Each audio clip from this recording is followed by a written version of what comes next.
Hello there, class. This is Mr. Wicklehouse coming to you from somewhere out in the crazy world. So this is the first video I've done for you guys, and this is the video about the natural number e, and using functions involving e. So the number e, or the natural base e, is like pi or I. It's a number, essentially. And it's called the Euler number because this dude right here, Euler, is credited for doing a lot of research and stuff into it. So, as far as what it's equal to, e is equal to all of these things all added together, all sorts of craziness added together. And like pi, it starts out with the number and just kind of goes on and on and on forever. So 2.718, etc., etc., etc. That is the approximation for the number e. So, as you guys may remember, like pi is an irrational number. So, because it goes on forever and there's not a number that it could be written, then it's irrational. And its decimal representation does not terminate or follow a repeating pattern.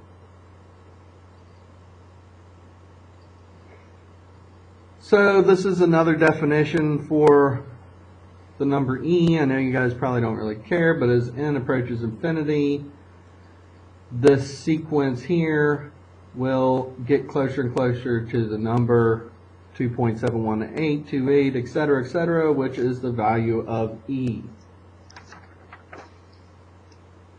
That being said, and now that you know what e is, or kind of what the idea behind it is, let's do some examples of the use of these.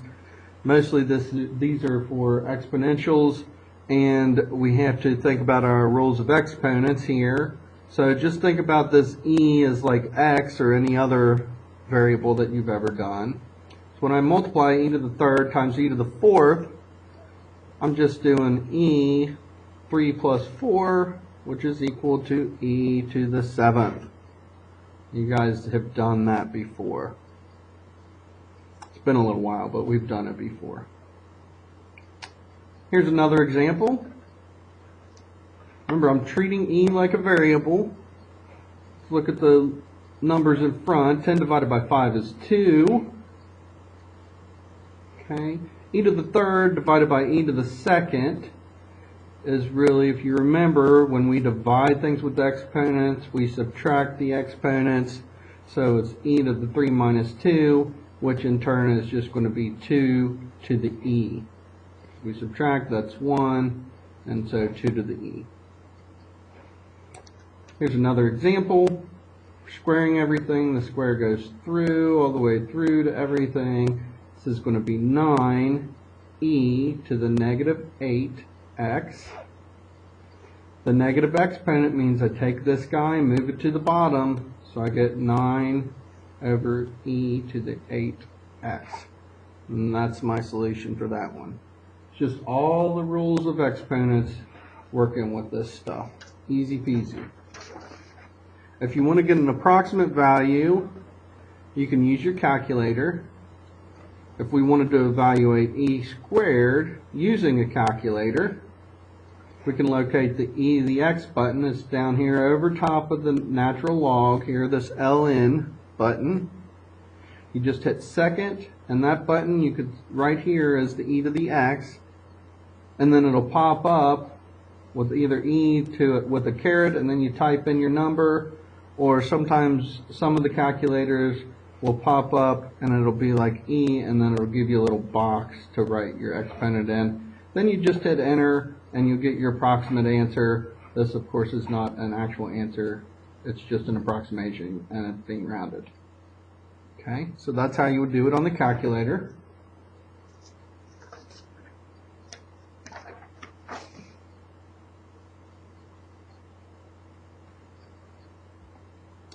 Not 4.1. This should be, what unit are we in? 6. And I think day 3 you guys did compound interest. So essentially the last thing you did. And we can use E in the same way to calculate interest.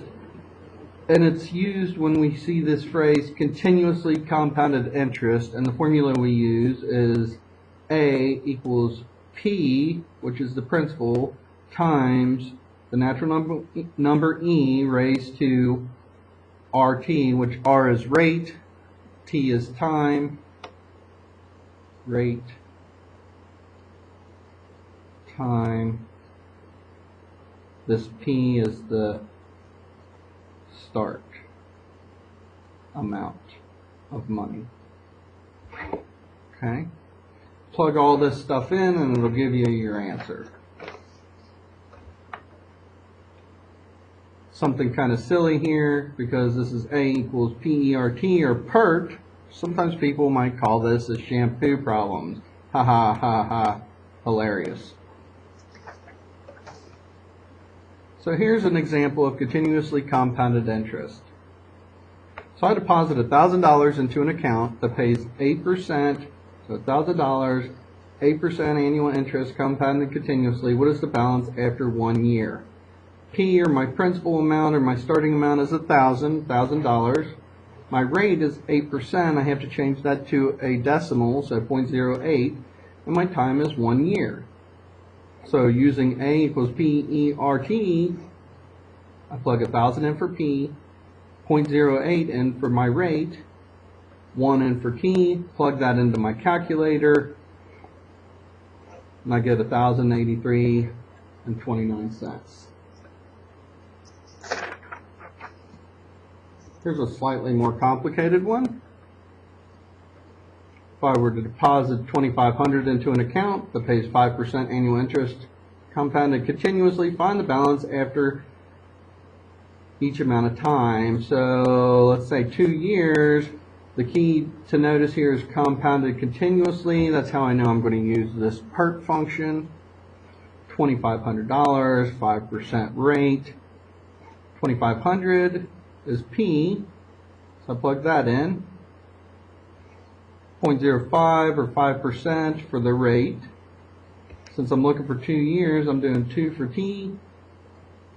Plug all this stuff into my calculator, and I get 2762.9 about after rounding. So the balance at the end of 2 years is $2,762.90. Not too bad. So it's just remembering this formula and knowing how to plug stuff into it and using the number E. That's all there is to it. I hope you guys have fun with your homework. See you later.